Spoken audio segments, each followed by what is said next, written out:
Yeah, can't really say enough about these firebox stoves. Made in Utah. Real good quality little products. This one on the left is the Nano, the new G2 Nano in titanium. I generally use it for the Trangia alcohol burner, as you can see here. Fits just perfectly, gives you exactly the right head space to your pot when you're sitting on the racks. Adjustable feet and racks, so you can really set it up the way you want.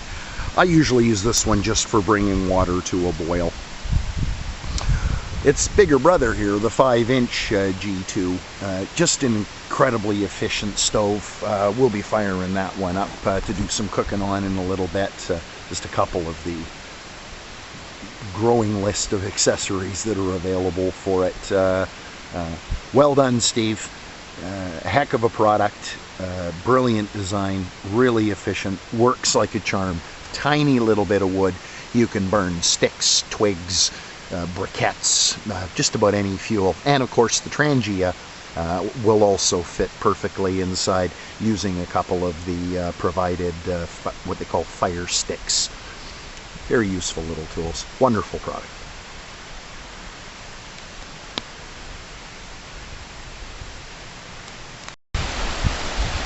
This little cleared area here is one of the little tent sites that we have. I generally use this one for my hammock. I swing from that set of trees into those ones there in the center of the frame. Gives me about 15-18 feet, which is perfect for the hammock. And of course, I'm only feet away from the creek. Very nice, peaceful sleep. Creek flowing by. Very cold creek. Fairly low now. A lot of times it's, especially in the spring, the runoff is quite high.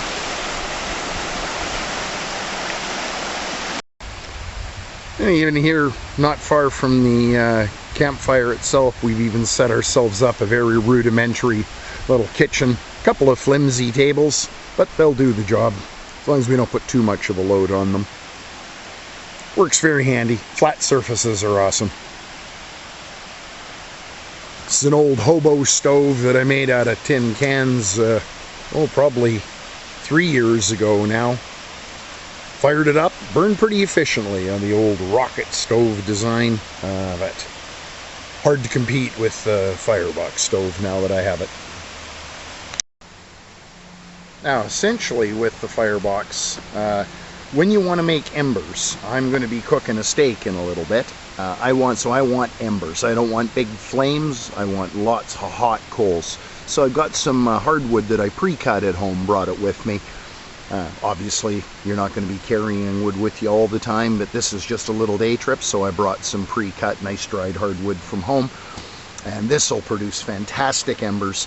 And once the flames have died down, which will take probably 10 to 15 minutes from the time I get her lit, I'll have about 15, maybe 20 minutes of really screaming hot embers that are just perfect for cooking.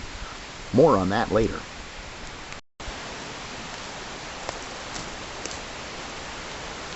Okay, it seems we've got a little bit of rain coming in. It's just starting to sprinkle, so I'm going to try to get the little stove going here.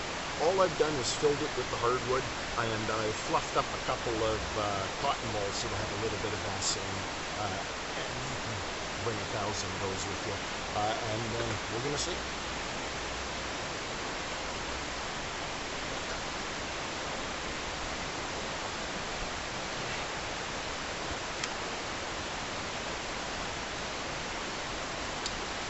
3 minute try at old school.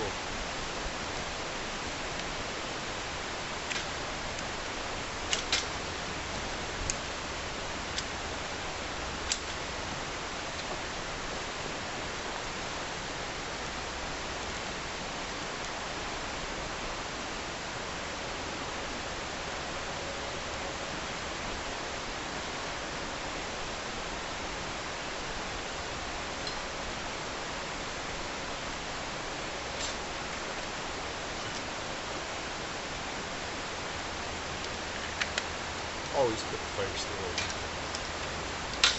Will leave.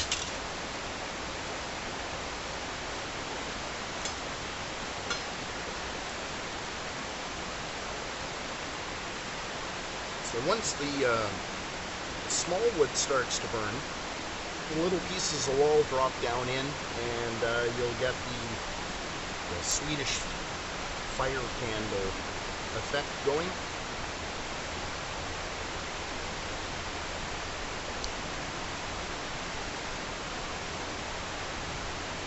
I think that'll do it.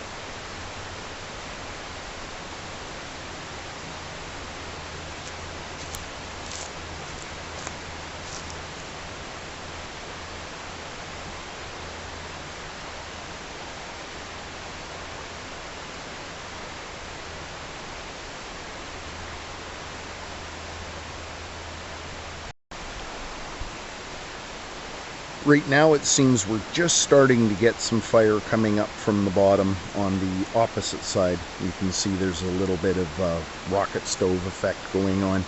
I did add a couple more small sticks on the top just to try to keep the embers from floating up. I'm trying to have them fall down to get the effect going, but it is starting to work, I do believe.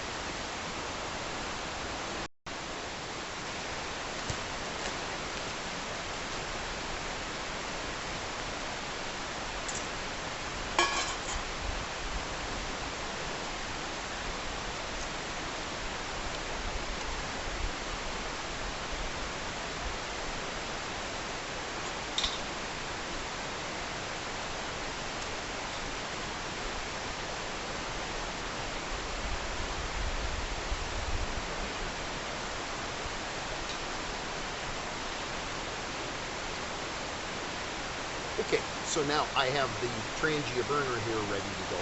I'm going to light it just to get the water going. Meal's not going to be complicated tonight.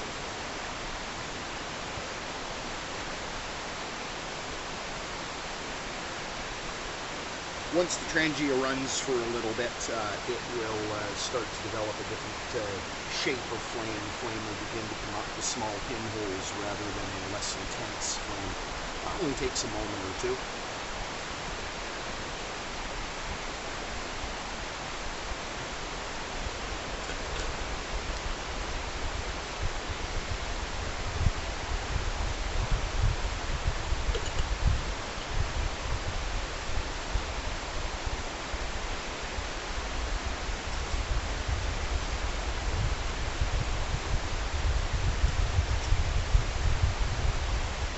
And once again, Steve has designed this firebox to hold the Trangia burner at just the optimum distance from the bottom of the cooking vessel, so you get the most efficient use of your fuel.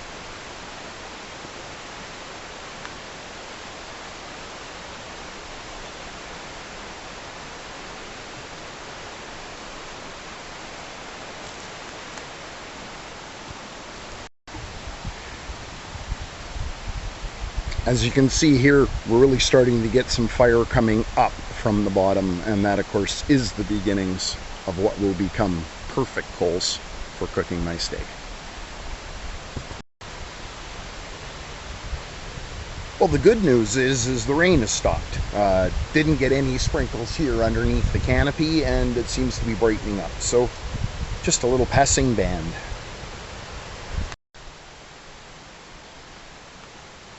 Okay, so the alcohol stove is struggling a little bit with the wind, so I just decided no sense burning two fuels. Simply moved the little pot over, and the coals are almost ready to go for the meat, and the water's at a boil, so I'll be back shortly. Well, the steak is on the fire. Should be eaten in about 10 minutes or so.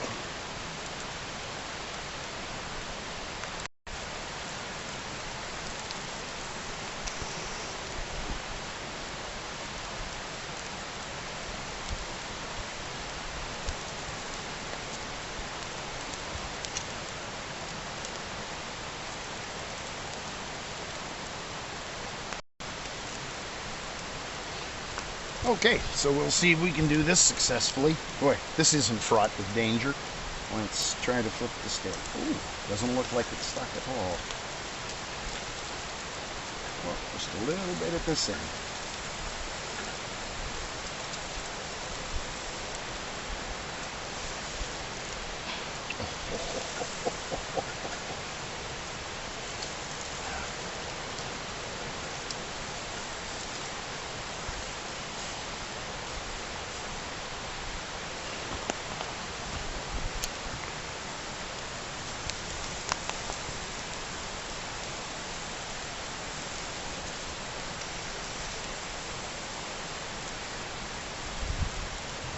I don't know about you guys, but I think that'll do just fine. Just fine.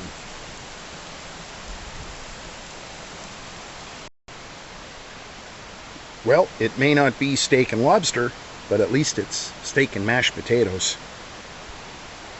I hope your Monday is at least as enjoyable as mine.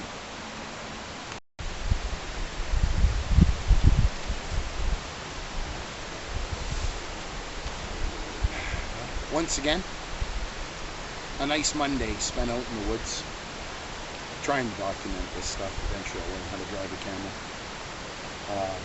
Fantastic meal, $6 steak, and $100 steak at the finest chop house in the city wouldn't have been half as good. I'm sitting by the creek, had a little fire. Now I'm just going to relax and listen to the forest, look for my little friends looking around out here, see if they'll show up tonight. Have a great night.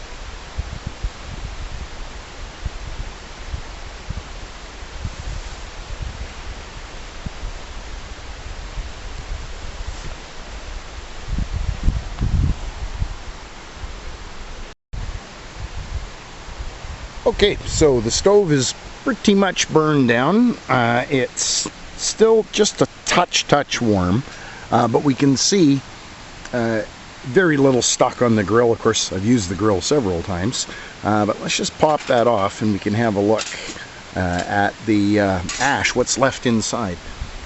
Look at that. There's virtually it's just dust that's left. Just these tiny, here's a few little pieces, and those were sticks that I threw in at the end just to keep it going. But look at that. There's just the tiniest little bits of ember left. How efficient, how clean that burn is. So little waste. And the ash pan itself is going to be quite hot still, but as you can see, again, it's full of just almost dust, fire dust.